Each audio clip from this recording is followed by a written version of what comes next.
बिस्मिल्लाहिर्रहमानिर्रहीम। Dear aspirants, अस्सलाम वालेकुम वरहमतुल्लाहि वबरकातुहू। Punjab Public Service Commission lecturer computer science. आज के सेशन में हम डिस्कस करेंगे डेटाबेस सिस्टम्स और इसमें हम कुछ इम्पॉर्टेंट टॉपिक्स को देखेंगे और उससे पहले कुछ हम बेसिक्स भी देखना चाहेंगे ज़रा स्पीडी वे में, चूँकि इस कोर्स में डेप्थ काफ़ी ज़्यादा है। तो डेटाबेस सिस्टम जो हैं ये हमारी अब लाइफ का पार्ट बन चुके हैं। इसमें कोई अब यानी कि दूसरी राय नहीं है कि हम डेली बेसिस पे हर बंदा, चाहे वो टेक्निकल है, फील्ड से है या नहीं है, वो डेटाबेसेस और डेटाबेस सिस्टम से उसका वास्ता पड़ता है। इवन एक आम बंदा फेसबुक यूज़ करता है, उसके बैकएंड पे भी डेटाबेस चल रही है। पीपीएससी, एफपीएससी, नादरा, बाईस, पंजाब यूनिवर्सिटी, इवन फेसबुक और जो भी आप सोशल मीडिया देखें तो डेटाबेसेस हर जगह पे मौजूद हैं। इवन अगर हम बिल्कुल सिंपल से लेवल पे बात करें, अगर कोई बंदा बटनों वाला मोबाइल यूज़ करता है और वो उस मोबाइल के अंदर भी डेटाबेस के ही हवाले से मौजूद है। अगर कुछ और नहीं तो कम अज़ कम जो जो कॉन्टैक्ट लिस्ट है, कॉन्टैक्ट लिस्ट उसकी एक डेटाबेस बनी हुई है। ओके, अब कुछ डेफिनेशंस हैं। Database is an organised collection of data, ठीक है जी। और डाटा का हमें पता है mini world, universe of discourse भी इसे कहा जाता है। जिस ऑर्गेनाइजेशन, ये कुछ टेक्निकल बातें हैं, इसमें माइट भी पॉसिबल कोई ऐसा क्वेश्चन आ जाए एमसीक्यूज़। तो जिस ऑर्गेनाइजेशन के लिए, कंपनी के लिए हम डेटाबेस बनाने जा रहे हैं उसको यूनिवर्स ऑफ डिस्कोर्स कहते हैं या मिनी वर्ल्ड कहते हैं, ठीक है जी। फिर डेटाबेस मैनेजमेंट सिस्टम, ये सॉफ्टवेयर जो भी होगा, जैसे एसक्यूएल सर्वर है, माई एसक्यूएल है, या कोई भी हम अगर यूज़ कर रहे हैं तो वो डीबीएमएस कहलाएगा। एक सॉफ्टवेयर पैकेज जो कि डेटाबेस बनाने वगैरह के लिए हमें असिस्ट करता है, हमें प्लेटफॉर्म प्रोवाइड करता है। फिर डेटाबेस सिस्टम में डीबीएमएस प्लस डाटा, किसी कंपनी की अगर डेटाबेस है, उसने बनवाई है, उसका डाटा और इटसेल्फ डीबीएमएस, ये दोनों जब मिल जाते हैं तो इसको हम डेटाबेस सिस्टम्स कहते हैं। और यही हमारा कोर्स है, मतलब हमने कुछ डाटा के इश्यूज़ भी देखने हैं इस कोर्स में। जैसे अभी पहले बात हो रही थी डेटाबेस को नॉर्मलाइज करना, डाटा के डिफरेंट फीचर्स, और डीबीएमएस इसको भी हम देखेंगे। ओके जी। अब कंसेप्चुअल डाटा मॉडल, अब हमने यहाँ पर देखिए एक एग्ज़ाम्पल ऐड कर रहे हैं। Mini world for the example, university environment से एक हम ले रहे हैं डेटाबेस। तो बाय द वे यहाँ पे जो मैं बुक फॉलो कर रहा हूँ, या जिस बुक से ये सारे कॉन्सेप्ट्स हैं या कुछ डायग्राम्स हैं, ये एल मसरी की बुक है डेटाबेस की, जो कि इंटरनेशनली बड़ी एक्नॉलेज की जाती है। तो इसमें जो मिनी वर्ल्ड है उसमें डिफरेंट एंटिटीज़ जो मौजूद हैं, स्टूडेंट है, कोर्स है, सेक्शन है, ग्रेड, रिपोर्ट है और प्री रिक्विजिट है। तो अब इसको अगर हम देखें डेटाबेस को, तो ये हमारे पास डिफरेंट एंटिटीज़ और उनके कुछ रिकॉर्ड्स यहाँ पे शो किए गए हैं। कोर्स एंटिटी है, सेक्शन है, student, pre requisite, grade, report, और इसको या शायद एक आध और डेटाबेस हम इस कोर्स में मोस्टली डिस्कस करेंगे। अच्छा जी, अब कुछ डेटाबेस यूज़र्स, मेरे ख्याल में लास्ट टाइम यूज़र्स के बारे में आई थिंक सो एक या दो क्वेश्चन थे पीपीएससी में, तो उसमें देखते हैं। यूज़र्स में भी डिवाइडेड इनटू टू कैटेगरीज, एक हैं एक्टर्स ऑन द सीन, एक हैं वर्कर्स बिहाइंड द सीन। अब इसको थोड़ा सा आगे चल के देखेंगे, आपको आइडिया हो जाएगा दोनों में क्या डिफरेंस है। जो एक्टर्स ऑन द सीन हैं उनमें से एक डेटाबेस एडमिनिस्ट्रेटर है। डेटाबेस एडमिनिस्ट्रेटर का ये असल में पूरी डेटाबेस को समझ लें कि उसका एक मैनेजर होता है, जो कि जिसके पास काफ़ी सारे राइट्स होते हैं, सॉफ्टवेयर, हार्डवेयर और डीबीएमएस, ये इसने एक्वायर करना होता है। फिर किस किस को ऑथोराइज़ करना है, किस किस को एक्सेस देनी है, फिर उसकी एफिशिएंसी को मॉनिटर करना, ये सारे इसके टास्क होते हैं डीबीए के। फिर एक डेटाबेस डिज़ाइनर है, ये असल में एनालिस्ट होता है, जो कि डेटाबेस को और डिज़ाइन करने के हवाले से रोल प्ले करता है, और ये यूज़र्स की जो रिक्वायरमेंट्स हैं यूज़र से कम्युनिकेट करता है, उनसे उनकी रिक्वायरमेंट्स को ये एलिसिट करता है, और उन रिक्वायरमेंट्स को अंडरस्टैंड करने के बाद डेटाबेस का एक डिज़ाइन बनाता है। और जितना अच्छा डिज़ाइन होगा उतनी अच्छी हमारी डेटाबेस लॉन्ग रन में चलेगी। डेफिनेटली इस डेटाबेस डिज़ाइनर को कुछ फ्यूचर के जो चेंजिंग्स हैं या कुछ एस्पेक्ट्स हैं उनको देखते हुए कुछ डिसीजन भी सम टाइम लेने पड़ते हैं। तो ये डिज़ाइनर जो है असल में ये डेटाबेस इंजीनियर का काम कर रहा होता है, ये डेटाबेस बना रहा होता है, डेटाबेस का स्ट्रक्चर, उसका कंटेंट, उसके डिफरेंट कंस्ट्रेंट्स और फंक्शंस उसमें ये डिफ़ाइन कर रहा होता है। उसके बाद आ जाते हैं system analyst and application programmers. तो आप कह सकते हैं जो सिस्टम एनालिस्ट है ये डेटाबेस डिज़ाइनर के साथ मिल के काम कर रहा होता है, और इसका भी तकरीबन काम ये होता है, इसने देखना होता है कि किस किस टाइप के एंड यूज़र्स हैं और उनके लिए मैंने क्या क्या इंटरफेस प्रोवाइड करने हैं, कोई नेव यूज़र्स कौन कौन से हैं और पैरामीट्रिक यूज़र्स कौन कौन से हैं, कोई दूसरे आसान लफ्ज़ों में कोई बिल्कुल जो है वो अनपढ़ किस्म के, या फिर जिन्हें आप कह सकते हैं कि जिन्होंने सिर्फ क्लिक करना है, ऐसे यूज़र्स कौन से हैं, और जिनको थोड़ा बहुत डेटाबेस के बारे में पता है, जो क्यूरी को खुद से मॉडिफाई कर सकें अपने हिसाब से रिक्वायरमेंट के अकॉर्डिंग। तो सबकी रिक्वायरमेंट्स इसने एनालाइज करके तो एक जो है वो मतलब प्लेटफॉर्म प्रोवाइड करना होता है। फिर जो प्रोग्रामर हैं वो फिर उसके अकॉर्डिंग सारे इंटरफेसेस वगैरह डिज़ाइन कर देते हैं, और जो कुछ भी जहाँ जहाँ पर कोई कैंड क्यूरीज ट्रांजैक्शंस चलनी है उनके लिए इंटरफेस जो भी हैं वो फिर एप्लीकेशन प्रोग्रामर डिज़ाइन कर देते हैं। तो ये एक्टर्स ऑन द सीन जो कि वर्क करते हैं, फिर उनमें से एंड यूज़र्स की एक क्लास आ जाती है जिन्होंने एक्चुअली डेटाबेस डिज़ाइन होने के बाद एक्चुअली यूज़ करनी है। उनमें से एक आ जाते हैं कैजुअल, जिनको जो डेटाबेस को ओकेजनली यूज़ करते हैं और इनको कुछ डेटाबेस के बारे में पता नहीं होता, ठीक है जी, ज़्यादा इनको डेप्थ के बारे में कुछ इनको आइडिया नहीं होता। फिर नेव और पैरामीट्रिक यूज़र्स हैं और इनको थोड़ा बहुत डेटाबेस के बारे में पता होता है। They make up a large section of the user database user population. They use previously well defined function in the form of canned transactions, और ये उसको इंटरफेस के ज़रिए से अपनी जो ट्रांजैक्शंस हैं वो रन करते हैं, क्यूरीज चलाते हैं। बल्कि ये भी आपके बिल्कुल इलिटरेट होते हैं in terms of database knowledge, ठीक है जी, इनको बहुत कम आइडिया होता है, उनको ज़रूरत भी नहीं होती, उन्होंने कैंड क्यूरीज ट्रांजैक्शंस रन करना होती हैं और इंटरफेस को यूज़ करते हुए रन करते रहते हैं। फिर उसके बाद सोफिस्टिकेटेड यूज़र्स आ जाते हैं जो कि किसी हद तक डेटाबेस को जानते हैं, और these include business analyst, scientist, engineers thoroughly familiar with the system capabilities.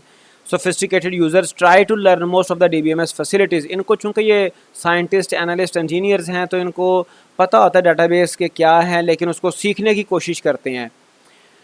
तो इसके बाद आ जाते हैं स्टैंड अलोन, ऐसे यूज़र्स हैं जो कि ख़ुद से एक्सपर्ट हैं, maintain personal databases by using readymade program packages that provide easy to use menu based और ग्राफिक्स बेस्ड इंटरफेसेस। ओके जी, stand alone users typically become very proficient in using a specific software package. Okay अब उसके बाद आ गए workers behind the scene. अब ये तो लोग वो थे जो कि सामने सामने नज़र आते हैं, लेकिन जो DBMS सॉफ्टवेयर है उसको बनाने के लिए भी तो कोई ना कोई प्रोग्रामर्स या कोई ना कोई पर्सन्स, टेक्निकल पर्सन्स काम कर रहे हैं, जिन्होंने फॉर एग्जांपल MySQL बनाया, जिन्होंने SQL सर्वर बनाया, जिन्होंने और डेटाबेसेस जो बनाई, वो भी तो जिन्होंने बनाई हैं वो वर्कर्स बिहाइंड द सीन कहलाएंगे। उसमें DBMS system designers and implementers, ठीक है जी, ये क्या करते हैं, ये design and implement the DBMS modules and interfaces as a software package. ये पूरा सॉफ्टवेयर पैकेज बनाते हैं, DBMS बनाते हैं। DBMS is a complex software including, अब इसके डिफरेंट पार्ट्स आगे DBMS के। DBMS में कई इसके मॉड्यूल्स हैं, जैसे हमने कल एक डायग्राम डिस्कस की थी सॉफ्टवेयर इंजीनियरिंग में, जिसमें हम हॉस्पिटल मैनेजमेंट सिस्टम देख रहे थे, और उसमें काफ़ी वो कॉन्टेक्स्ट डायग्राम थी, और उसमें हम काफ़ी एक सब सिस्टम के बाकी सिस्टम्स के साथ हम उसकी इंटरेक्शन देख रहे थे। तो जो DBMS है इसमें भी काफ़ी सारे मॉड्यूल्स होते हैं। एक क्यूरी लैंग्वेज प्रोसेसर होता है जो कि क्यूरी को प्रोसेस करवाता है, फिर इंटरफेस प्रोसेसर होता है, फिर डाटा को बफर करने के लिए इंटरफेस होता है, एक मॉड्यूल होता है, फिर कंट्रोलिंग कंकरेंसी को, चूँकि एक डाटाबेस मैनेजमेंट सिस्टम को एक वक्त में बेशुमार लोग एक्सेस कर रहे होते हैं तो वहाँ पे कंकरेंसी इश्यूज आते हैं, ठीक है जी। फिर उसके अलावा डाटा सिक्योरिटी और रिकवरी के हवाले से मॉड्यूल्स अवेलेबल हैं। ये सारे मॉड्यूल्स तो यहाँ पे एनलिस्ट नहीं किए गए, लेकिन यहाँ से हमें ये आइडिया होता है कि डाटाबेस मैनेजमेंट सिस्टम जो है ये इटसेल्फ एक कॉम्प्लेक्स सॉफ्टवेयर है, और इसमें भी एक पूरा एक पैकेज होता है, कोई एक सिंपल कोई सॉफ्टवेयर नहीं है। अच्छा, उसके बाद टूल डेवलपर्स हैं, design and implement tools the software packages that facilitate database modelling and design, database system design and improved performance. तो ये भी वर्कर हैं बिहाइंड द सीन, जो कि जिनका काम सिर्फ टूल को डिज़ाइन करना, सॉफ्टवेयर्स को डिज़ाइन करने में असिस्ट करना। ऑपरेटर्स एंड मेंटेनेंस पर्सनल, ज़ाहिरी बात है जब टूल बना है, डीबीएमएस बना है, तो उसकी मेंटेनेंस के लिए उसको जो है वो सपोर्ट देने के लिए जो लोग हैं वो ऑपरेटर्स हैं और मेंटेनेंस पर्सनल्स हैं। ओके जी, अब यहाँ पे आ गया 3 लेवल स्कीमा आर्किटेक्चर। अब ये बड़ा इंटरेस्टिंग सा जो मतलब इसमें डीबीएमएस में टॉपिक है, इसको ज़रा केयरफुली देखिएगा। Defined DBMS schema at 3 level, 3 level हैं स्कीमा आर्किटेक्चर के। एक है इंटरनल स्कीमा, और उसके बाद कंसेप्चुअल स्कीमा, और एक है एक्सटर्नल स्कीमा। अच्छा, इंटरनल स्कीमा का ताल्लुक अगर मैं आपको सिंपली बताऊं तो डायरेक्टली ताल्लुक इसका डाटा स्ट्रक्चर्स के साथ होता है कि हार्ड डिस्क के ऊपर हमारा डाटा जो है वो किस तरह से सेव होना है और कैसे वो एफिशिएंटली सेव किया जाए कि वो जल्दी से विद नो टाइम हम उसको एक्सेस कर सकें। तो अगर आपको याद हो तो हमने अपने सबसे पहले सेशन में डाटा स्ट्रक्चर्स डिस्कस किए थे, ये पीपीएससी की प्रिपरेशन के हवाले से जो सेशन चल रहे थे, तो उसमें हमने कहा था कि जो डाटा स्ट्रक्चर होता है वो हम अप्रोप्रिएट डाटा स्ट्रक्चर हमें यूज़ करना चाहिए, जिससे हम डाटा एफिशिएंटली इफ़ेक्टिवली रिट्रीव कर सकें, डाटा को इफ़ेक्टिवली स्टोर एंड रिट्रीव कर सकें। तो जो इंटरनल स्कीमा है इसका ताल्लुक डाटा स्ट्रक्चर्स के साथ है, और ये फ़िज़िकल स्टोरेज स्ट्रक्चर के साथ जो है वो इसका काम होता है डाटा को हार्ड डिस्क पे कैसे सेव करवाना है, कौन से स्ट्रक्चर्स यूज़ करने हैं, कौन सा ट्री यूज़ करना है, उसमें हैशिंग इंडेक्सिंग कैसे कैसे एफिशिएंट हो सकती है। उसके बाद कंसेप्चुअल स्कीमा है। कंसेप्चुअल स्कीमा कंसेप्चुअल लेवल के ऊपर हम डाटा के ऊपर डिफरेंट कंस्ट्रेंट्स लगाते हैं ताकि जो है वो हमें डाटाबेस में कोई गलत डाटा सेव ना हो सके। ठीक है जी, और इसके लिए हमें कंसेप्चुअल इम्प्लीमेंटेशनल डाटा मॉडल यूज़ करना पड़ता है। डाटा मॉडल हम आगे चल के देखते हैं, और जिसमें अगर आपको सिर्फ मैं रेफ़र कर दूं तो अभी जो आपका एंटिटी रिलेशनशिप मॉडल है, ईआर मॉडल जिसे कहा जाता है, उसके ज़रिए से हम कंसेप्चुअल स्कीमा बना रहे होते हैं। उसके बाद आ जाता है एक्सटर्नल स्कीमा। एक्सटर्नल लेवल पे एक ही डाटा के लिए हमारे पास number of user classes exist कर रही होती हैं। मैं आपको सिंपल सी एग्जांपल किसी भी इंस्टीट्यूट की अगर दूं, अगर हम board of intermediate secondary education की बात करें, किसी भी बोर्ड की बात करें, तो वहाँ पर कुछ यूज़र्स ऐसे होंगे जो कि रिकॉर्ड्स को इंसर्ट कर रहे होंगे, रिज़ल्ट इंसर्ट कर रहे होंगे, कुछ ऐसे होंगे जो कि रिज़ल्ट्स को मॉडिफाई कर रहे होंगे as per special request if there is some problem. अगर स्टूडेंट ने कोई रिक्वेस्ट की है, एप्लीकेशन दी है, तो हर यूज़र के पास हर किस्म के राइट्स नहीं होंगे। रिकॉर्ड एंटर करने के राइट्स भी स्पेसिफिक लोगों के पास होंगे, और रिकॉर्ड को अपडेट करने के, रिज़ल्ट को चेंज करने के राइट्स भी ख़ास लोगों के पास होंगे। ठीक है जी, तो ये डिफरेंट जो व्यूज़ हैं, हालांकि डाटाबेस सेम है, 22 की डाटाबेस सेम है, लेकिन उसको डिफरेंट व्यू एक दिया गया है। बाज़ यूज़र्स को सारा डाटा नज़र दिखाई भी नहीं, उनको दिखाया भी नहीं जाता, और डाटा के ऊपर जो ऑपरेशंस हैं वो भी लिमिटेड उनको अलाउ किए जाते हैं। लेकिन ये जो सारी परमिशंस हैं ये डीबीए ऑफ़र कर रहा होता है according to the business rules, according to the situation. Okay,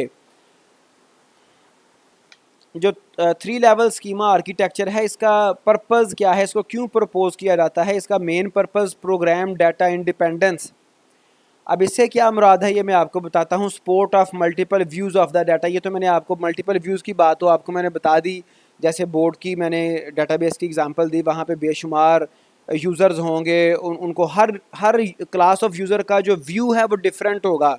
ठीक है जी, अब प्रोग्राम डाटा इंडिपेंडेंस से मुराद ये है कि डाटा आपका पड़ा हुआ है डाटाबेस में।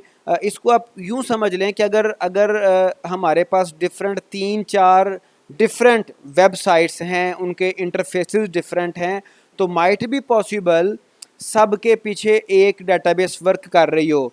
जब भी कोई हमारा मुझे अभी भी याद है, शायद कुछ 4-5 साल पहले, बल्कि अब तो फ्रीक्वेंटली कुछ ना कुछ चेंजिंग्स आती रहती हैं। फेसबुक ने जब अपना इंटरफेस एंटायरली चेंज किया, तो क्या आपका क्या ख्याल है कि उस वक्त डाटाबेस भी चेंज हुई होगी? तो डाटाबेस तो वही थी, सिर्फ इंटरफेस चेंज किया गया था। तो जो प्रोग्राम है, जो फ्रंट एंड है, जो यूज़र इंटरफेस है, वो डाटा डाटा और यूज़र इंटरफेस आपस में वो डिपेंडेंट नहीं है, वो इंडिपेंडेंट हैं। डाटा डाटा लाजमी नहीं कि आपने अगर प्रोग्राम चेंज करना है या आपने इंटरफेस चेंज करना है तो आपको डाटा भी चेंज करना पड़े, या फिर डाटा आपको डिस्कार्ड करना पड़े। तो इसमें सिर्फ यूज़र इंटरफेस की बात नहीं, बल्कि साथ बिज़नेस लॉजिक को भी हम लेंगे।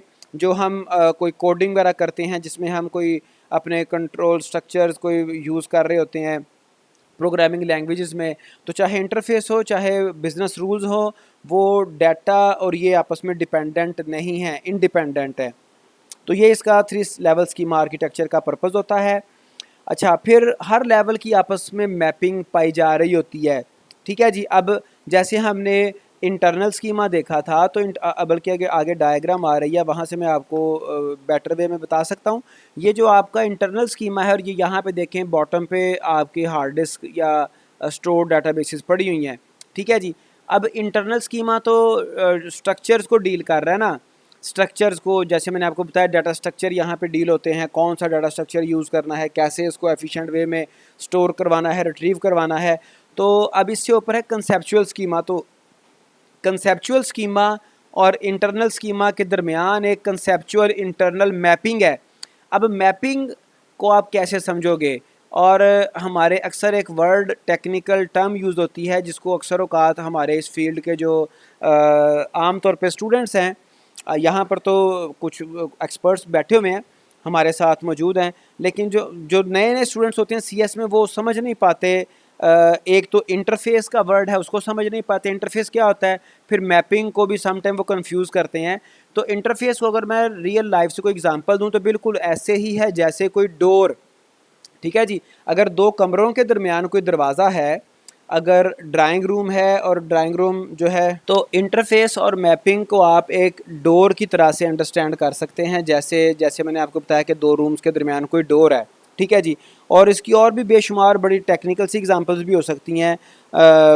बाज़ इंटरफेसेस सिंपल हैं, as simple as we are using mobile phone, and there is a mobile phone screen. तो जो स्क्रीन है, ये भी एक इंटरफेस है। अक्सर औकात हमारा जब ये टच सिस्टम ख़राब हो जाए, तो हमारा इंटरफेस प्रॉब्लमेटिक हो जाता है। हम मोबाइल हमारा सारा ठीक है, उसमें सारी फंक्शनैलिटी, डाटा सब कुछ मौजूद है, लेकिन वो इंटरफेस हमारा डिस्टर्ब हो गया है, और हम कम्युनिकेट नहीं कर पा रहे अपने मोबाइल के डाटा के साथ, उससे कोई फंक्शनैलिटी हम अटेन नहीं करवा पा रहे, क्योंकि इंटरफेस वहाँ पे प्रॉब्लमेटिक, वहाँ पे प्रॉब्लम आ गई है। तो इसी तरह से डिफरेंट जो हमारे पास सम टाइम हमने किसी जगह से डाटा एक्सट्रैक्ट करना होता है, कहीं पे डाटा हमने प्रोवाइड करना होता है, उसके दरमियान कोई ना कोई इंटरफेस पाया जा रहा होता है। तो ये इंटरनल स्कीमा और कंसेप्चुअल स्कीमा के दरमियान एक मैपिंग है, इंटरफेस है, और कंसेप्चुअल स्कीमा और एक्सटर्नल व्यू के दरमियान भी एक मैपिंग पाई जाती है। और असल में तो सारा डाटा ही है ना, यहाँ पर भी डाटा है, और इस जगह पे इंटरनल स्कीमा में डिफरेंट जो है स्ट्रक्चर्स यूज़ किए गए हैं, और जब कंसेप्चुअल में आएगा तो यहाँ पर भी एक्चुअली है तो डाटा ही, और एक्सटर्नल व्यू में यूज़र्स को भी तो डाटा ही जा रहा है ना। तो इसलिए उसकी आपस में मैपिंग भी हो रही है, लेकिन हर लेवल पे डाटा के साथ मुख्तलिफ़ किस्म के ऑपरेशंस परफॉर्म किए जाते हैं, ताकि हमारी डाटाबेस, हमारा डाटा एक्यूरेट फॉर्म में रहे। ओके जी। अब data independence, logical data independence है। इसमें एक पाई जाती the capacity to change the conceptual schema without having to change the external schema and their application programs. Conceptual schema से मुराद ये कि हम कोई ना कोई कंस्ट्रेंट चेंज कर देते हैं। मिसाल के तौर पे हमने एक कोई फ़ॉरेन की लगाई थी, हमने कोई प्राइमरी की लगाई थी, उसमें कोई हमारे स्कीमा में चेंजिंग आ जाती है, हम कोई नया कंस्ट्रेंट लगा देते हैं। Physical data independence, the capacity to change the internal schema without having to change the conceptual schema. अगर हमने कोई डाटा स्ट्रक्चर चेंज कर दिया, अब ज़ाहिरी बात है डाटा स्ट्रक्चर एक जो डेवलपर के बस में तो नहीं होता, ये तो वर्कर्स बिहाइंड द सीन करेंगे ना, जिन्होंने वो टूल डिज़ाइन किया, जिन्होंने DBMS सॉफ्टवेयर डिज़ाइन किया। तो डेफिनेटली अगर उन्होंने कोई DBMS में कोई स्ट्रक्चर चेंज करना है, उसका कोई डाटा स्ट्रक्चर चेंज करना है, इंटरनल स्कीमा चेंज करना है, तो उसका जो कंसेप्चुअल स्कीमा है वो अफेक्ट नहीं होना चाहिए, लॉजिकल सी बात है। तो इसमें लॉजिकल डाटा इंडिपेंडेंस भी पाई जाती है और फिजिकल डाटा इंडिपेंडेंस भी पाई जाती है। ओके जी चलें इसको हम वी शुड लीव। अच्छा उसके बाद यहाँ पर आप देखें इसमें थोड़ा सा मज़ीद कुछ टेक्निकल चीज़ें भी ऐड कर दी। तो ये टॉप पे आप देखें कुछ यूज़र्स उसने दिखाए हैं, DBA स्टाफ है, फिर कैजुअल यूज़र्स हैं, एप्लीकेशन प्रोग्रामर्स हैं और पैरामीट्रिक यूज़र्स हैं। तो जो DBA स्टाफ है ये किस किस मॉड्यूल के साथ डील कर रहा है, ये DDL statements, data definition language statements के साथ डील कर रहा है। और इसके अंदर इसके बाद फिर एक DDL कंपाइलर है और ये प्रिविलेज्ड कमांड्स को भी जो है वो रन कर रहा है DBA स्टाफ। क्योंकि हमें पता है डेटाबेस एडमिनिस्ट्रेटर ये सबसे यूज़र में से पावरफुल यूज़र है, जो कि वर्कर्स ऑन द स्क्रीन जो वर्कर हैं उनमें से।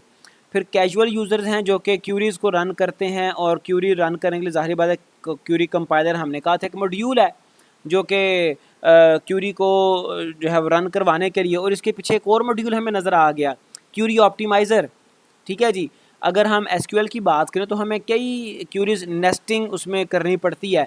तो वो सारी नेस्टिंग और उसको एक्चुअली रन करने के लिए जो क्यूरी ऑप्टिमाइज़र है उसको बेटर वे में जो है वो उसकी परफॉर्मेंस बेटर बनाने के लिए उसको क्यूरी को ऑप्टिमाइज़ करता रहता है।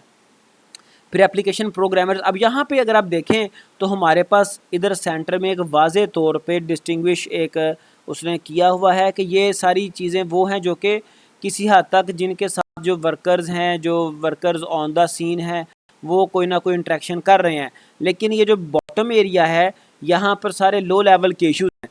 ये स्टोर्ड डाटाबेस है और ये स्टोर्ड डाटा मैनेजर है, कोई मॉड्यूल है जो कि डाटा को एक्सट्रैक्ट करवाने के लिए यूज़ किया जाता है, इनपुट आउटपुट फ्रॉम डाटाबेस ये करवाता है। ठीक है जी।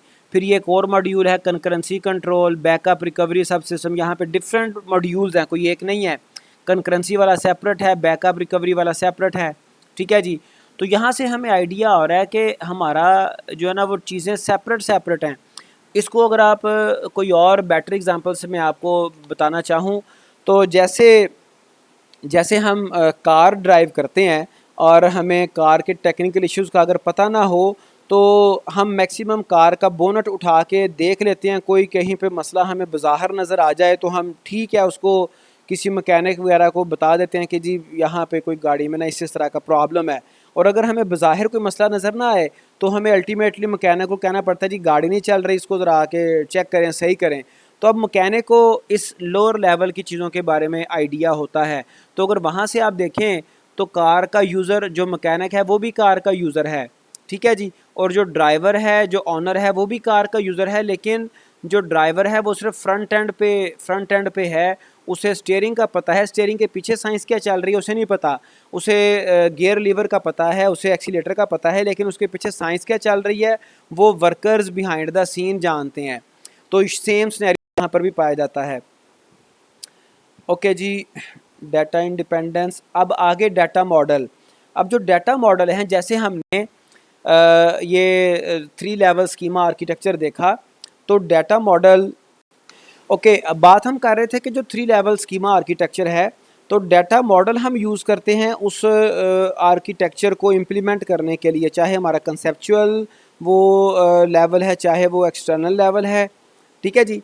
तो a DBMS provides users with a conceptual representation of data that does not include many of the details of how data is stored or how the operations are implemented। जैसे मैंने गाड़ी की आपको एग्जांपल दी, सेम उसके साथ आप इसको relate कर सकते हो।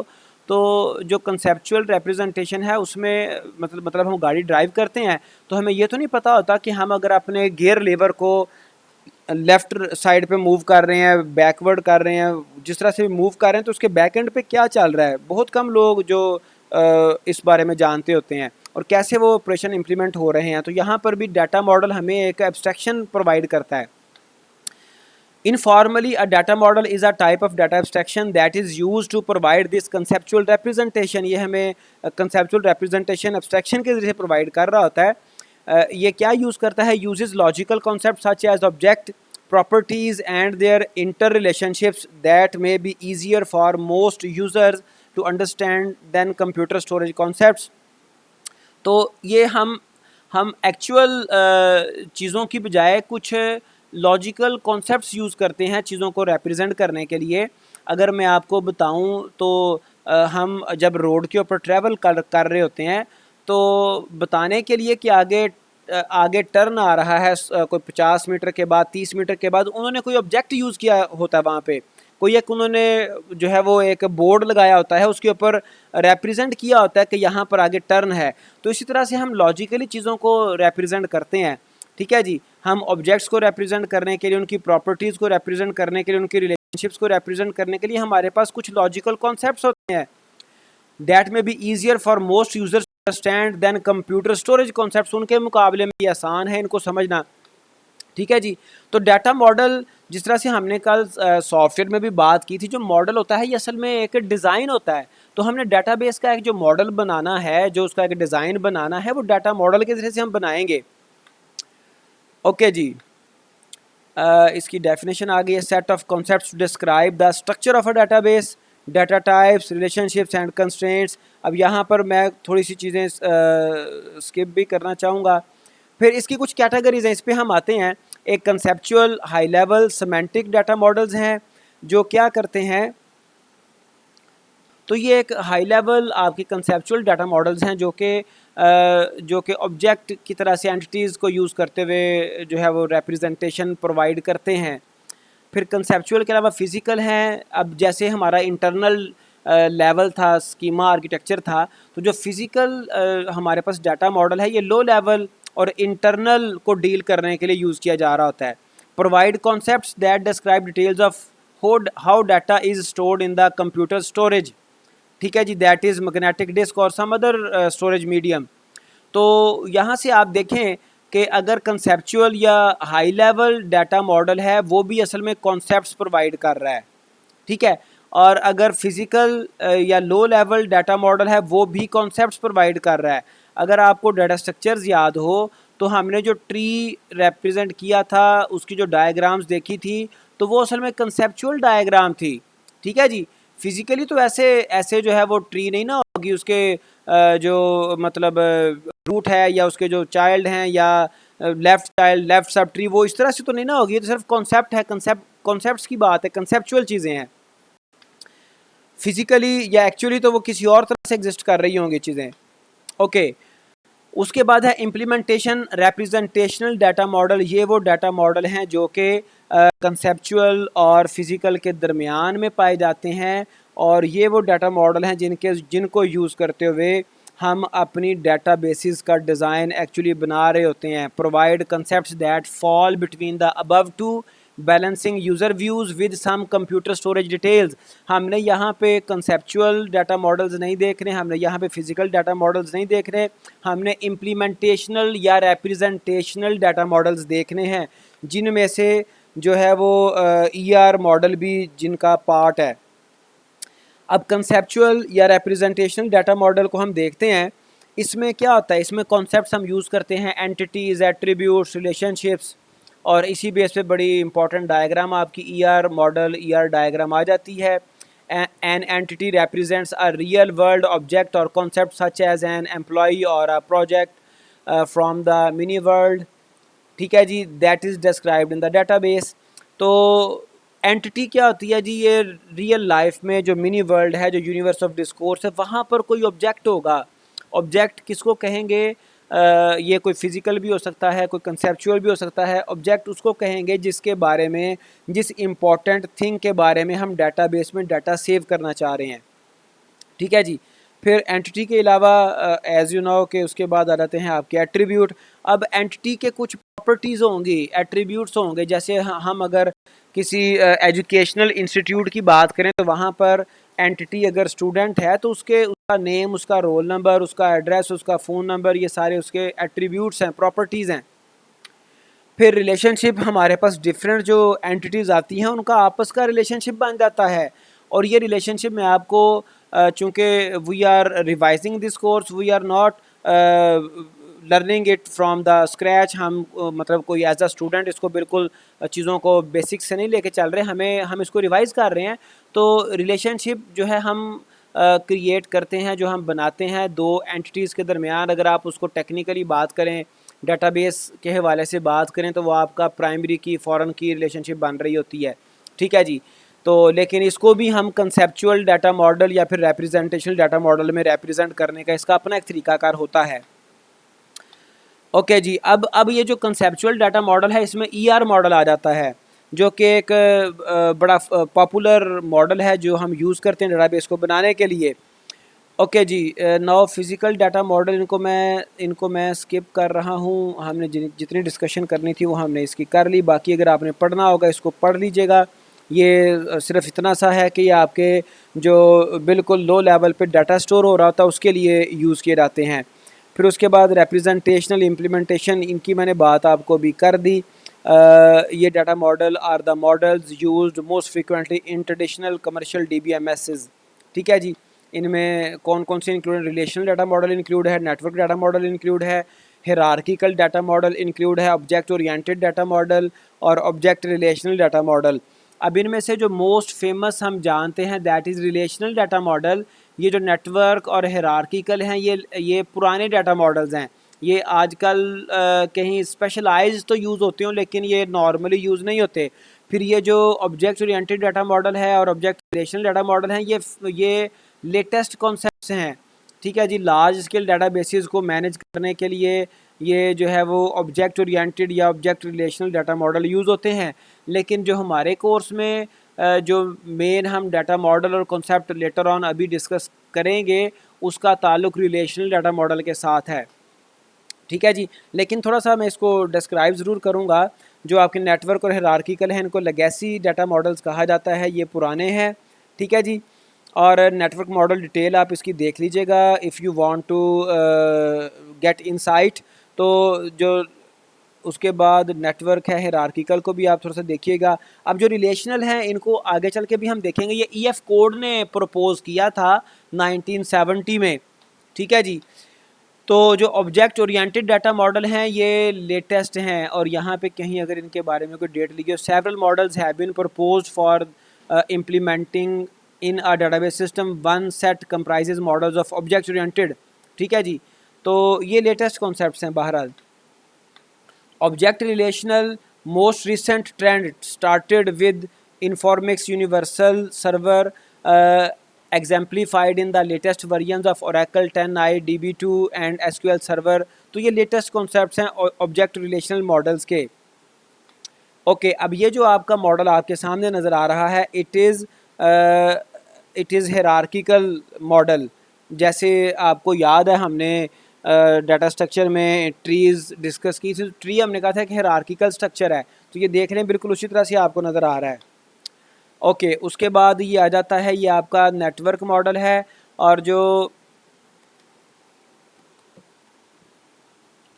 नेटवर्क मॉडल है और हिरार्किकल मॉडल है, इसमें डिफरेंस सिर्फ इतना है कि नेटवर्क मॉडल में किसी एक ऑब्जेक्ट तक जाने के लिए आपके पास एक से ज़्यादा पाथ हो सकते हैं, जबकि हिरार्की, ये देखिए यहाँ पर पहुँचने के लिए एक पाथ ये भी आपको नज़र आ रहा है कि आप यहाँ से टॉप से आते हो और इधर से आके अब यहाँ पे अप्रोच कर लेते हो। फिर एक दूसरा पाथ एक और भी है, ठीक है जी।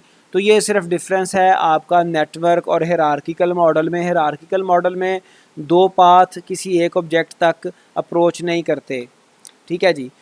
ओके, अब आ गया डाटाबेस स्कीमा का कॉन्सेप्ट आ गया।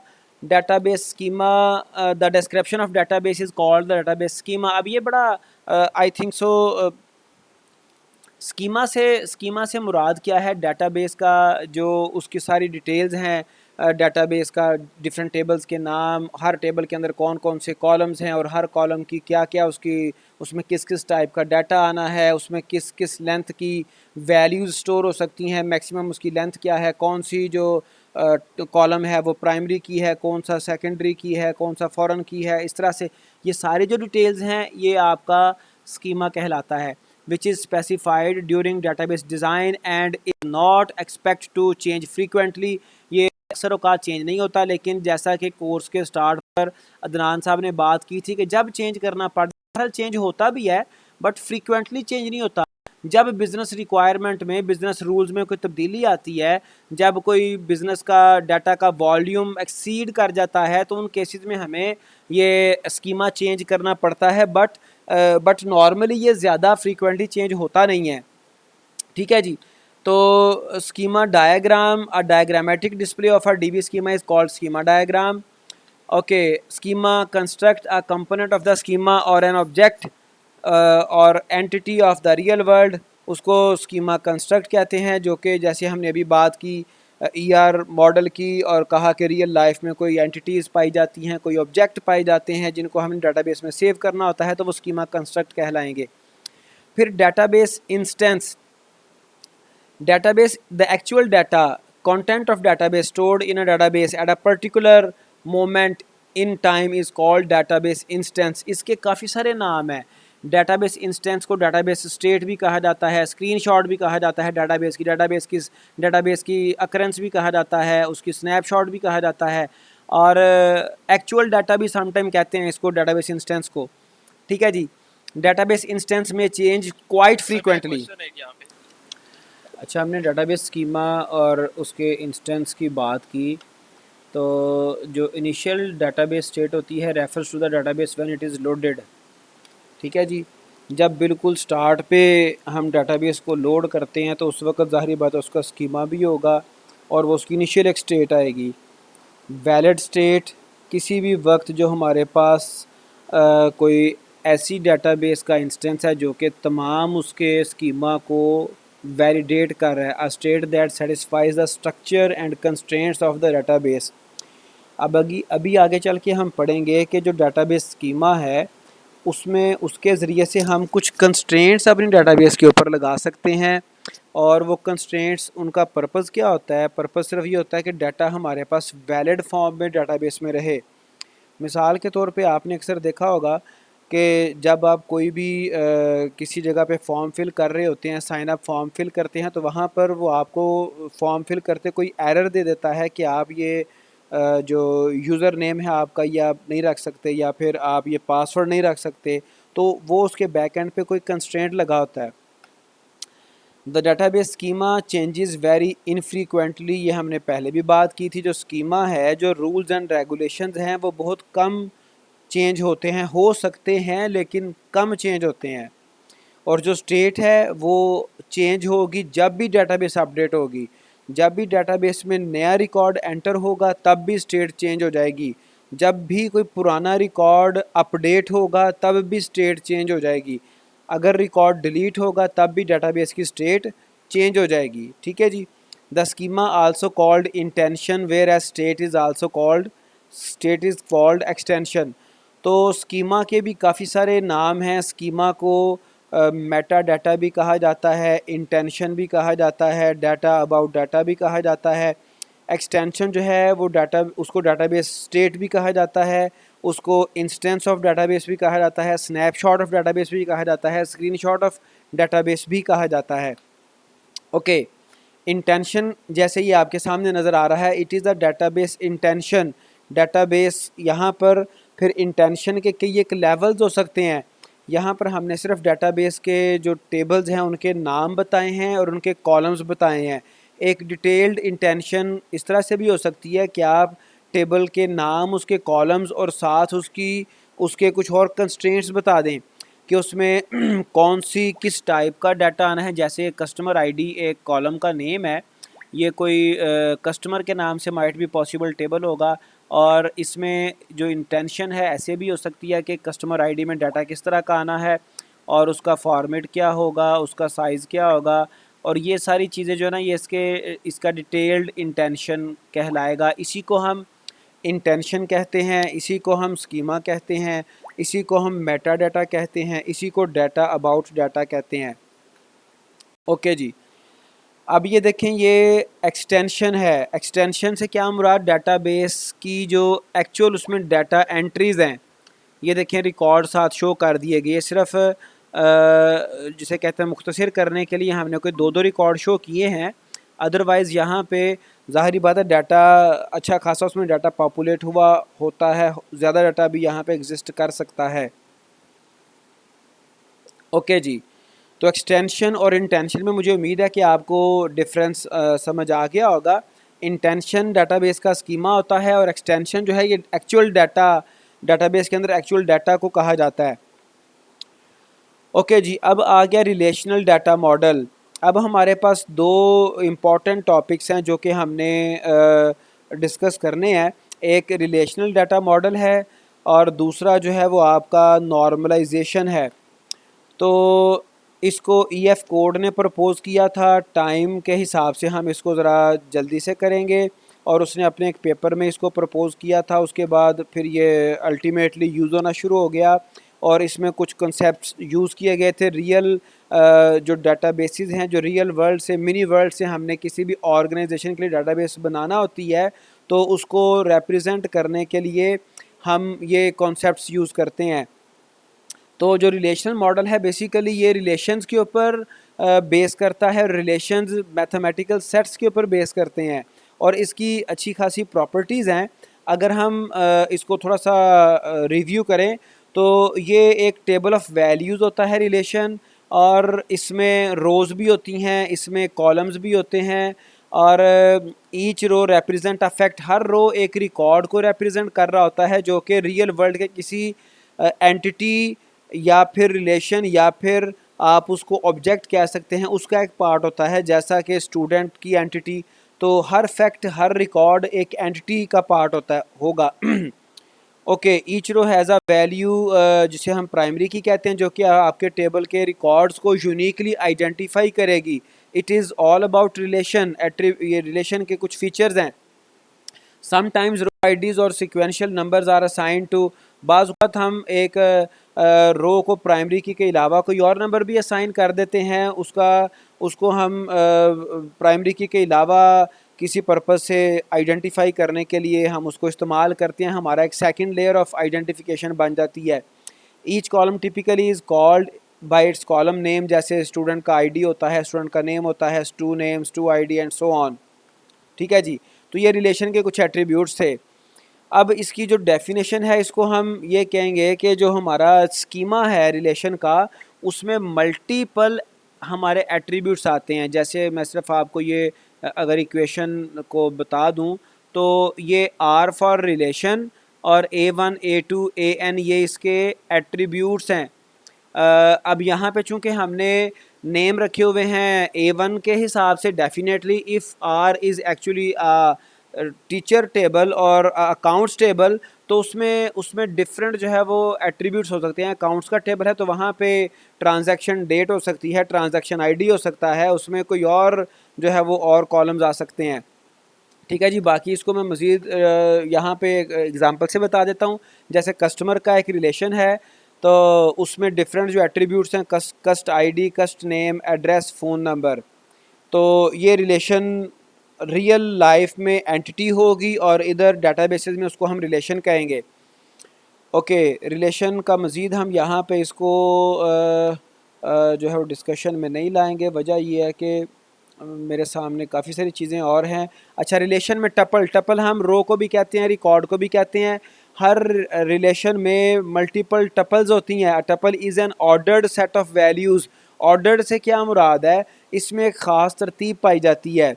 ठीक है जी, तरतीब किस तरह से, जैसे ये मैंने एक रिलेशन देखा यहाँ पर पीछे में नज़र आ रहा है, तो अगर मैं कस्टमर आईडी दे दूँ, कस्टमर आईडी फॉर एग्ज़ाम्पल 3 है और कस्टमर नेम है अली और एड्रेस उसका कोई भी आप लगा लें, लाहौर है, और फ़ोन नंबर है उसका कुछ। ठीक है जी, तो इसमें एक ऑर्डर पाया जा रहा है। मतलब पहले जो वैल्यू आएगी वो आईडी की आएगी, कस्ट आईडी, फिर नेम आएगा, फिर एड्रेस आएगा, फिर फ़ोन नंबर आएगा। एक ऑर्डर है।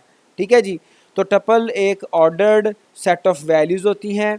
Each value is derived from an appropriate domain.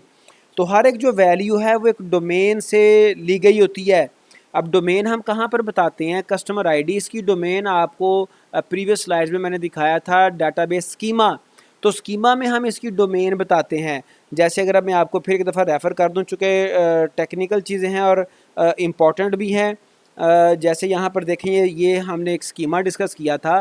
फ़र्ज़ करें ये मैं कहता हूँ कि जी कोई भी फ़र्स्ट नेम की बात कर लें, तो फर्स्ट नेम की डोमेन क्या होगी, इसकी डोमेन ये डाटा टाइप होगी जो मैंने यहाँ पे बता दी, इसकी डोमेन है टेक्स्ट, और इसके ऊपर मज़ीद कंस्ट्रेंट क्या है, जो फर्स्ट नेम है वो 25 साइज़ का होगा, 25 करैक्टर्स का होगा, टेक्स्ट टाइप का होगा और 25 करैक्टर्स का होगा। तो ये इसकी मिल के डोमेन बनाएंगे, उसकी टाइप ऑफ डाटा जो हम उसमें सेव कर सकते हैं। सम टाइम ये प्री डिफाइंड डाटा टाइप्स भी हम यहाँ पे मेंशन कर देते हैं डोमेन के लिए। सम टाइम कोई स्पेसिफिक भी हो सकती है, उसको हम थोड़ा सा कस्टमाइज भी कर लेते हैं some time according to the situation. तो जो टपल है ये ऑर्डर्ड वैल्यूज़ होंगी, और उसके अलावा हर जो वैल्यू है वो एक ख़ास डोमेन से आ रही होगी। Each row in the customer table में be refer to as a tuple in the table and would consist of 4 values. Customer का रिलेशन जैसे पिछली स्लाइड में दिखाया गया था, तो उसमें 4 वैल्यूज़ आएंगी, वो मैं डिस्कस कर चुका। आईडी आएगा उसका, उसका नेम आएगा, और उसका सिटी आएगा, और उसका जो है फ़ोन नंबर आएगा। ठीक है जी। जैसे यहाँ पे देखें, आईडी है, उसका नेम है, उसका एड्रेस था, और उसका जो है वो फ़ोन नंबर था। ठीक है जी, ये कस्टमर के रिलेशन से बिलोंग करेंगे। ओके जी। टपल के बारे में मज़ीद हम कुछ बात नहीं करेंगे। डोमेन मैं आपको वैसे बता चुका हूँ, डोमेन में आपको बता चुका हूँ कि डोमेन वो सेट ऑफ अलाउड वैल्यूज़ होती हैं जो कि हम हर डिफरेंट कॉलम के लिए सेट करते हैं, डिफ़ाइन करते हैं, और वहाँ से ही किसी स्पेसिफिक कॉलम को वैल्यू हम दे सकते हैं। ओके जी। A domain has a logical definition, for example USA phone numbers are the set of 10 digit phone numbers valid in the US. Okay जी। Pakistani computerised national ID card number is set of 13 digits, और उसमें हमें पता है कि पहले 5 digit आते हैं, फिर उसके बाद जो है वो 7 डिजिट, फिर एंड पे 1 डिजिट आता है। ठीक है जी। ओके। और उसके बारे में इंटरेस्टिंग फैक्ट्स भी हैं, अभी टाइम नहीं है, अदरवाइज़ उनकी भी हम बात करते। डोमेन को हम आई थिंक सो समझ चुके हैं, और ये CNIC यहाँ पे 13 फॉर्मेट्स इसके बता दिए हैं, पहले 5 डिजिट, फिर 7 डिजिट, और फिर जो है वो एंड पे 1 डिजिट आता है। डोमेन से हमें पता चलता है कि किसी भी एट्रीब्यूट की वैल्यू किस टाइप की होगी, किस तरह की होगी, उसका फॉर्मेट कैसा होगा। ओके जी। अब फॉर्मल डेफिनेशन ऑफ रिलेशन हम समझ चुके हैं, इसको पहले इसकी हमने डेफिनेशन थोड़ी सी देख ली थी, इसको मज़ीद डेप्थ में मैं नहीं लेके जा रहा। ये थोड़ा मैथमेटिकल इसमें बता दिया गया है कि किस तरह से हम रिलेशन को डिफ़ाइन कर सकते हैं।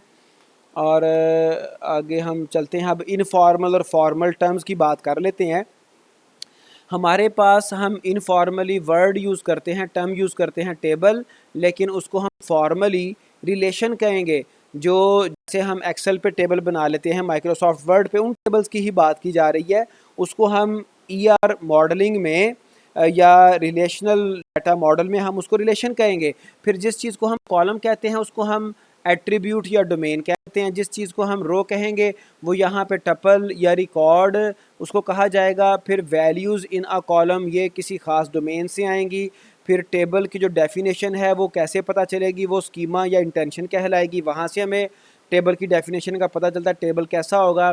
फिर जो टेबल की जो पॉपुलेटेड टेबल है उसको हम स्टेट, एक्सटेंशन या स्नैपशॉट वगैरह कहेंगे।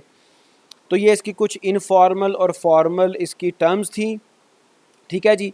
जैसे यहाँ पर देखें एक रिलेशन दिखाया गया, टॉप पे इसके रिलेशन का नाम स्टूडेंट है, टॉप पे इसके एट्रीब्यूट्स हैं, और इनको नॉर्मली हम इनफॉर्मली हम इनको कॉलम्स कहते हैं, और ये लेफ़्ट साइड पे एरोज़ के साथ टपल्स दिखाई गई हैं जिनको हम इनफॉर्मली रोज़ कहते हैं।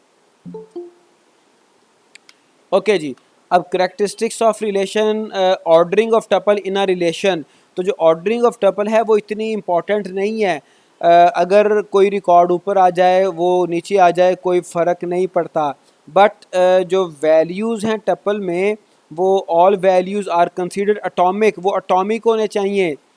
ठीक है जी। फिर उसके अलावा एक नल वैल्यू है जो कि किसी ख़ास हम जो है वो एट्रीब्यूट के लिए अलाउ कर सकते हैं, और आम तौर पे ये हमें स्पेशली अलाउ करना पड़ती है, लेकिन हम आगे चल के देखेंगे प्राइमरी की वहाँ पर तो स्पेसिफिकली नल अलाउड नहीं होते।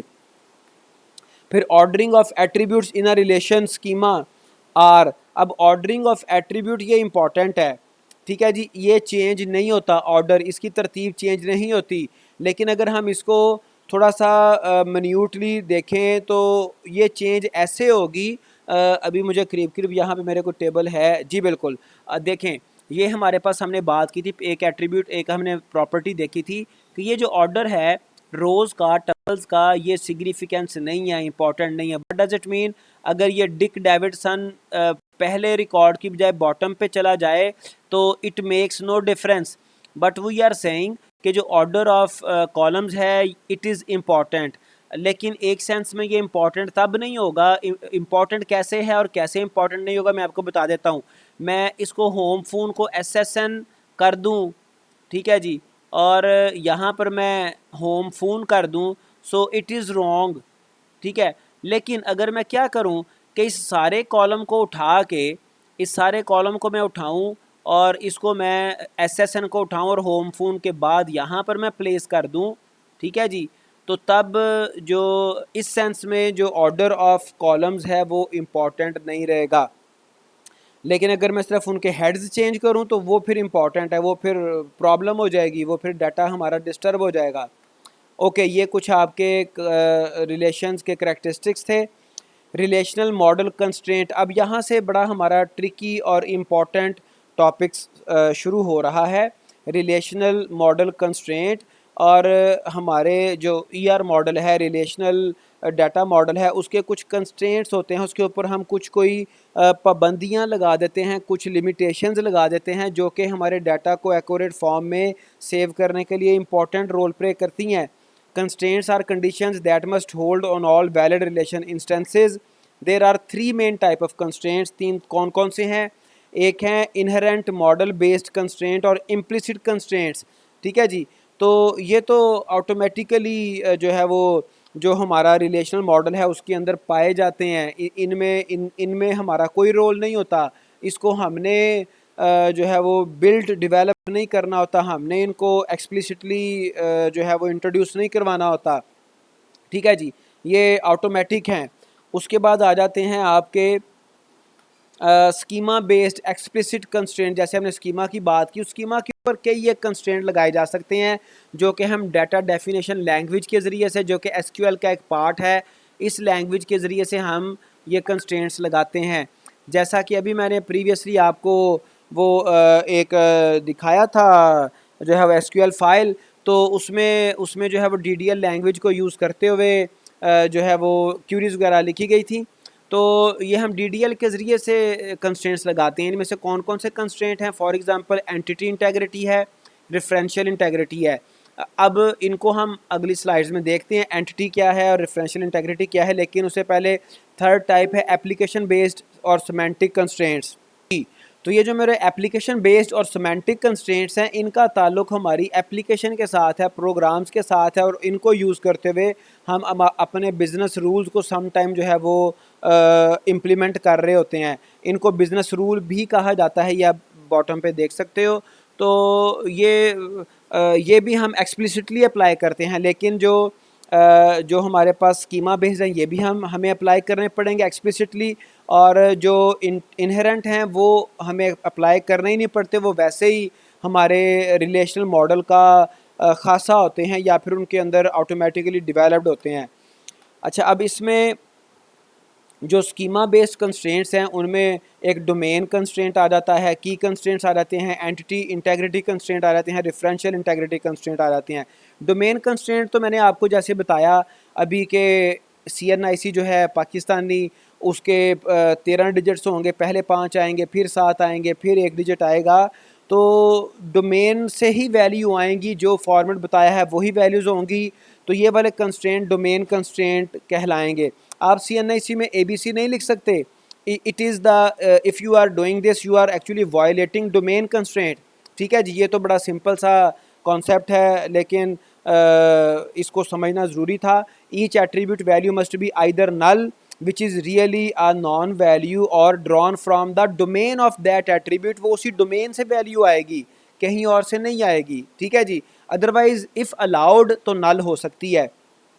Note that some DBMS allow you to impose the not null constraint upon an attribute, which is to say that no tuple in the relevant relation is allowed to have the non value null in that attribute. बाज़ ऐसे DBMS हैं जो कि allow करते हैं, not null बाज allow नहीं करते।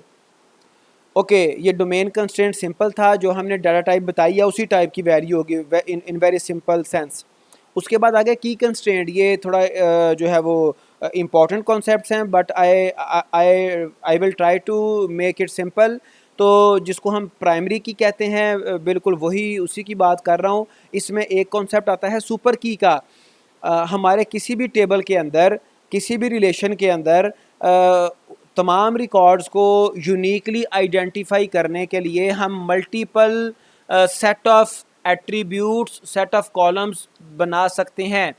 तो अगर हमने एक या एक से ज़्यादा सेट ऑफ कॉलम्स बनाए जो कि उस रिलेशन के तमाम रिकॉर्ड्स को यूनिकली आइडेंटिफाई करते हैं, तो वो हर एक सेपरेट कॉलम या सेट ऑफ कॉलम्स को हम सुपर की कहेंगे। ठीक है जी। A set of attributes super key sk of r such that two tuples in any valid relation will never have the same value। तो इससे क्या मुराद है कि दो, ये सुपर की करता क्या है कि किसी दो टपल्स में ये सुपर की बराबर नहीं हो सकती। ठीक है जी। अब अगर आपको मैं स्पेसिफिकली बताऊं तो अगर मैं आपको एक्यूरेटली प्राइमरी की बात ना करूं, अगर मैं आपको उसकी बात ना करूं किसी और तरह से, जैसे मैंने आपको कहा कि एक टेबल के अंदर एक से ज़्यादा सुपर कीज़ हो सकती हैं, तो मैं कहता हूं कि फ़र्ज़ करें एक स्टूडेंट का टेबल है और उसमें उसमें जो है वो स्टूडेंट आईडी प्राइमरी की है जो कि एक सुपर की भी कहलाई जाएगी। लेकिन उस स्टूडेंट टेबल में भी अगर हम बात करें तो एड्रेस, अगर एड्रेस है और एड्रेस के साथ आप ज्वाइन कर देते हो स्टूडेंट का नेम, तो ऐसा कभी भी नहीं होगा कि एक किसी रिलेशन में एक रिलेशन में दो रिकॉर्ड ऐसे आ जाएं जहां पर एड्रेस भी सेम हो और स्टूडेंट का नेम भी सेम हो। ऐसा नहीं होगा। ये तो पॉसिबल है कि किसी दूसरे एड्रेस पर सेम नेम का स्टूडेंट एग्जिस्ट कर रहा हो, लेकिन एक घर में अगर हम एड्रेस से मुराद कोई पूरी ऐसी बिल्डिंग ना लें जहाँ पे काफ़ी सारे कंपार्टमेंट्स हैं और कई फैमिलीज़ हैं। आई एम टॉकिंग अबाउट एक एटॉमिक एड्रेस, जो कि एक फैमिली जहाँ पे रह रही है, तो एक फैमिली के दो मेंबर सेम नेम के नहीं हो सकते। तो ये दोनों एट्रीब्यूट्स मिलके भी सुपर की बना रहे हैं। तो हम इस तरह की कीज़ काफ़ी सारी अपने रिलेशन में बना सकते हैं। ठीक है जी। फिर उसमें आ जाती है मिनिमल सुपर की। अच्छा, इसमें इसमें इस सुपर की में मैं एड्रेस और नेम के अलावा कोई और इजाफी एट्रीब्यूट भी रख दूं तो वो भी सुपर की ही रहेगी। लेकिन मिनिमल सुपर की से मुराद क्या है कि अगर उसमें से मैं वो तमाम एट्रीब्यूट निकाल दूं कि जिनके निकालने से रिकॉर्ड्स के यूनिकली आइडेंटिफिकेशन पर कोई फ़र्क नहीं पड़ता, तो उसको मिनिमल सुपर की कहेंगे। ठीक है जी।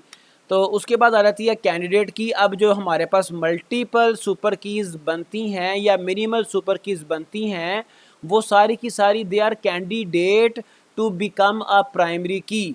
ठीक है जी। जिस तरह से हमारे अभी ये कई इलाकों पे जो डी सीट हुए हैं, डी नोटिफाई हुए हैं हमारे ये MPS वगैरह, ठीक है जी, वो पार्टी चेंज करने की वजह से, तो वहाँ पर अभी आपको पहले से भी पता होगा जो कैंडिडेट्स हैं वो अपने कागजात जमा कराते हैं इलेक्शन लड़ने के लिए, और वो सारे कैंडिडेट होते हैं। फिर एक पोल चलता है, पोलिंग सिस्टम है, एक इलेक्शन सिस्टम है, पोल होते हैं, उसके बाद फिर जिसको सबसे ज़्यादा वोट पड़ते हैं फिर वो सिलेक्ट हो जाता है। लेकिन सिलेक्शन से पहले पहले सारे कैंडिडेट हैं। The same concept is here. ठीक है जी। तो जो जितने भी मिनिमल सुपर कीज़ हैं वो सारी की सारी कैंडिडेट कीज़ भी हैं, और उनमें से अल्टीमेटली फिर एक मिनिमल सुपर की को हम as a primary key choose कर लेते हैं। ठीक है। Successful candidate key will be called as primary key. तो ये कुछ कॉन्सेप्ट्स हैं। समटाइम इससे जो है वो कोई क्वेश्चन आ जाता है, तो ये ना हो कि आप सिर्फ प्राइमरी की को ही जानते हैं और बाकियों में कन्फ्यूजन हो जाए। तो जैसे यहाँ पर एक रिलेशन दिखाया गया और उसमें जो है वो आप देखें कार का रिलेशन है, इसमें स्टेट और रजिस्ट्रेशन नंबर ये मिला के एक प्राइमरी की बना रहे हैं। अगर तो प्राइमरी की एक से ज़्यादा एट्रीब्यूट्स के ऊपर मुश्तमिल हो तो हम उसको कंपोजिट प्राइमरी की कहते हैं। ठीक है जी।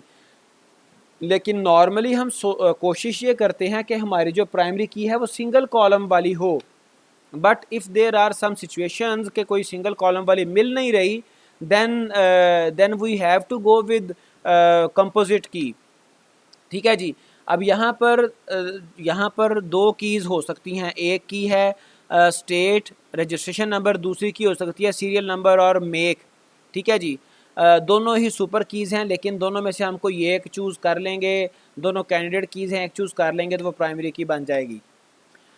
अच्छा जी, अब ये क्या आ गया, key constraints the car relation with two candidate keys, licence number and engine serial number. जैसे लाइसेंस नंबर भी एक आपका यूनिक नंबर है, इंजन सीरियल नंबर भी यूनिक नंबर है।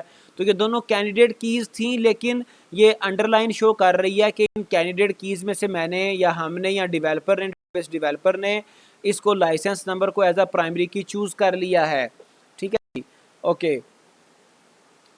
तो उसके बाद यहाँ पे एक स्कीमा दिखाया गया है, schema diagram for company relation database schema. तो इसमें आप देखें ये एक कंपनी दिखाई गई है जिसमें मल्टीपल रिलेशंस हैं, employee, department, dept, location, project, works on, dependent, ये सारे के सारे रिलेशंस हैं। और इनमें जो प्राइमरी कीज़ हैं उनको अंडरलाइन किया गया है। ठीक है जी, ओके। उसके बाद एंटिटी इंटेग्रिटी कंस्ट्रेंट। अब जैसा कि इसके नाम से जाहिर है, एंटिटी हम कहते हैं एक रियल वर्ल्ड के किसी ऐसे ऑब्जेक्ट को जिसका डाटा डेटाबेस में सेव करना ज़रूरी होता है। तो ऐसा कंस्ट्रेंट जो कि एंटिटी के ऊपर अप्लाई हो, वो एंटिटी और एंटिटी की इंटेग्रिटी को मेक श्योर करे, उसको जो है वो टेक केयर करे, तो उसको हम एंटिटी इंटेग्रिटी कंस्ट्रेंट कहलाते हैं। In simple words, entity integrity constraint primary की कंस्ट्रेंट होता है, लेकिन हमें एंटिटी इंटेग्रिटी का नाम समझना और इसको जहन में फ्रेश रखना ज़रूरी है। सम टाइम लाजमी नहीं कि पेपर में वो प्राइमरी की का वर्ड यूज़ करे, वो एंटिटी इंटेग्रिटी अगर कहेगा तो हम कंफ्यूज हो सकते हैं। तो रिलेशनल डेटाबेस स्कीमा अगर कोई है हमारे पास, तो उसमें एंटिटी इंटेग्रिटी क्या है, the primary key attribute of each relation schema R is in S can not have null values. इसमें नल नहीं आता एंटिटी इंटेग्रिटी कंस्ट्रेंट में, प्राइमरी की इससे मुतलका है और इसमें नल वैल्यू अलाउड नहीं होती। This is because primary key values are use to identify the individual tuple. जब हम प्राइमरी की प्रोवाइड करते हैं तो हमें कोई एक रिकॉर्ड मिलना चाहिए और सिर्फ एक मिलना चाहिए। प्राइमरी की का मकसद ही ये होता है कि हम एक वैल्यू दें और उसके अगेंस्ट हमें एक ही रिकॉर्ड आए। ठीक है जी, अगर अगर हम कोई एक वैल्यू दे रहे हैं, हमें एक रिकॉर्ड आ रहा है, तो वो डेफिनेटली डेटाबेसेस रिलेशनल डेटाबेसेस होंगी। ठीक है जी, और अगर हम एक वैल्यू दे रहे हैं और रिकॉर्ड ज़्यादा आ रहे हैं, तो या तो वो जो हम एक वैल्यू दे रहे हैं वो वैल्यू प्राइमरी की नहीं है, या फिर वो डाटाबेस रिलेशनल नहीं है। ठीक है जी, वो कोई और डाटाबेस हो सकती है, वो आपकी रिलेशनल नहीं हो सकती। ओके, यहाँ पे डायग्राम भी दिखा दिया कि जो टपल ऑफ प्राइमरी की है, not is equal to null for any tuple T in R. ये स्मॉल आर जो है वो रिप्रेजेंट कर रहा है रो को और कैपिटल आर रिलेशन को। एनीवे, ओके जी, other attributes of R may be similarly constraint to disallow null values even though they are not members of the primary key. तो बाकी जो कॉलम्स हैं उनमें भी डिसअलाउ कर सकते हैं नल वैल्यूज। आप कह सकते हैं कि प्राइमरी की फ़र्ज़ करें रोल नंबर है, तो आप कह सकते हैं कि name should not be null, address should not be null. बाकियों में भी आप नल को डिसअलाउ कर सकते हैं। It is not a big deal. लाजमी नहीं कि सिर्फ प्राइमरी की ही नल नहीं होनी चाहिए, बाकी समटाइम हम एक्सप्लिसिटली उनके ऊपर कंस्ट्रेंट लगा सकते हैं कि दिस एट्रीब्यूट और this column should not be null. ठीक है जी, अच्छा, उसके बाद रेफरेंशियल इंटेग्रिटी कंस्ट्रेंट आ गया। जैसा कि इस रेफरेंशियल से मुराद क्या होता है, रेफरेंस। ठीक है, जब हम कोई दो या दो से ज़्यादा रिलेशंस को आपस में रिलेट कर रहे होते हैं, वहाँ पर referential integrity constraint role play करता है। तो इसका ताल्लुक प्राइमरी की और फॉरेन की के साथ है। तो जो एंटिटी इंटेग्रिटी था उसमें सिंगल जो है वो की रोल प्ले करती है, दैट इज़ प्राइमरी की, जो कि रेफरेंशियल इंटेग्रिटी है, जबकि उसमें दो कीज़ रोल प्ले करती हैं, एक प्राइमरी की है, एक फॉरेन की है। A special constraint involving two relation used to specify या relationship among tuples in two relation, the referencing relation and referenced relation. Referencing जिसमें फॉरेन की होती है, रेफरेंस्ड जिसमें प्राइमरी की होती है।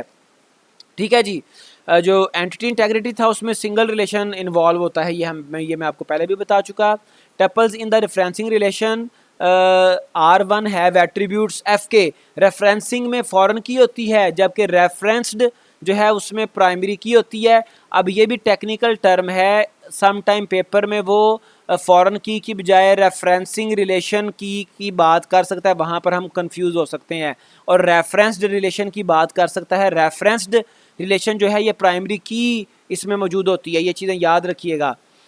A tuple T1 in R1 is said to reference a tuple T2 in R2 if T1 Fk equal T2 Pk। तो जो primary key है वो फॉरेन की वो उसमें कोई डिफरेंस नहीं होता, ठीक है जी। यानी कि आपकी जो फॉरेन की है वो primary set of primary keys में से कोई वैल्यू होनी चाहिए, उसके बराबर होनी चाहिए। लेकिन एक और डिफरेंस है कि प्राइमरी की आपकी डुप्लीकेट नहीं होती, उसकी वैल्यू ज़ाहिरी बात है रेफरेंस्ड रिलेशन में प्राइमरी की एक ही वैल्यू होगी, जबकि जो रेफरेंसिंग रिलेशन है जिसमें वो एज अ फॉरेन की एग्जिस्ट कर रही है वहाँ पे वैल्यूज़ रिपीट कर सकती हैं। A referential integrity constraint can be displayed in a relation database schema as a directed arc। एक लाइन के ज़रिए से इसको हम represent करते हैं ER मॉडलिंग में, ER डायग्राम में। Statement of the constraint, okay, the value in the foreign key column Fk of the referencing relation R1 can be either same as the value of primary key, null भी हो सकती है in some cases. In case two the F K in R1 should not be a part of its own primary key. अगर तो वो नल है तो फिर अपनी उस जो रेफरेंसिंग रिलेशन था उसके प्राइमरी की का पार्ट नहीं होनी चाहिए। तो ये कुछ रेफरेंशियल इंटेग्रिटी कंस्ट्रेंट्स हैं। एक तो अब दोबारा मैं रिपीट कर रहा हूँ, एक रेफरेंशियल इंटेग्रिटी कंस्ट्रेंट में एक चीज़ ये शामिल है कि आपकी जो फॉरेन की है वो प्राइमरी की के बिल्कुल इक्वल होनी चाहिए। दूसरा, या तो वो बिल्कुल इक्वल होगी या फिर नल होगी। अगर वो नल है तो फिर वो जिस टेबल में फॉरेन की एग्जिस्ट कर रही है, अगर वो नल अलाउड है तो फिर वो उसी टेबल के प्राइमरी की का पार्ट नहीं बन सकती। व्हाट डज इट मीन कि किसी भी टेबल में अगर कोई फॉरेन की है तो वो फॉरेन की उस टेबल के किसी दूसरे कॉलम के साथ मिलकर प्राइमरी की भी बना सकती है, ऐसा पॉसिबल है।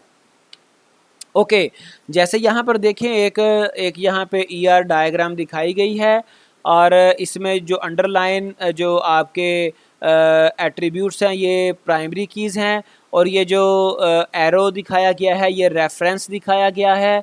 और यहाँ पर हमें कई किस्म के रेफरेंस नज़र आ रहे हैं, जैसे ये डिपार्टमेंट का जो मैनेजर SSN है ये एम्प्लॉय के SSN से एक रिलेशन बना रहा है, ठीक है जी। और उसके अलावा एक और स्पेसिफिक रिलेशन है रिकर्सिव रिलेशन, जो कि सेम टेबल के अंदर सेम जो है वो रिलेशन के अंदर एग्जिस्ट करता है। तो इसको हम आगे बहरहाल डिटेल में देखेंगे। ओके जी। अदर टाइप ऑफ कंस्ट्रेंट्स जैसे सिमेंटिक इंटेग्रिटी कंस्ट्रेंट आपको बताया था एप्लीकेशन बेस्ड ये होते हैं, और इसमें हम अपने बिज़नेस रूल्स को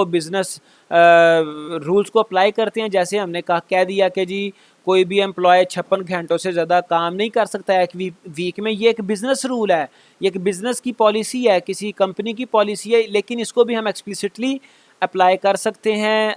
प्रोग्रामिंग लैंग्वेज के ज़रिए से हम कंडीशन लगा सकते हैं कि इसमें 56 आवर्स से ज़्यादा इसको काम करने की इजाज़त नहीं है। Salary of supervisee can not be greater than office supervisor, जो एक सबॉर्डिनेट है उसकी सैलरी उसके बॉस से ज़्यादा नहीं होगी।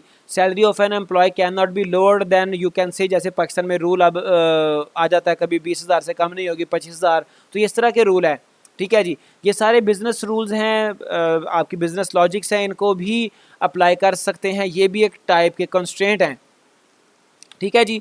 तो ये हमारा एक सेशन यू कैन से के फिनिश हो गया, और अगले में हम इंशाल्लाह ताला मज़ीद देखते हैं अपने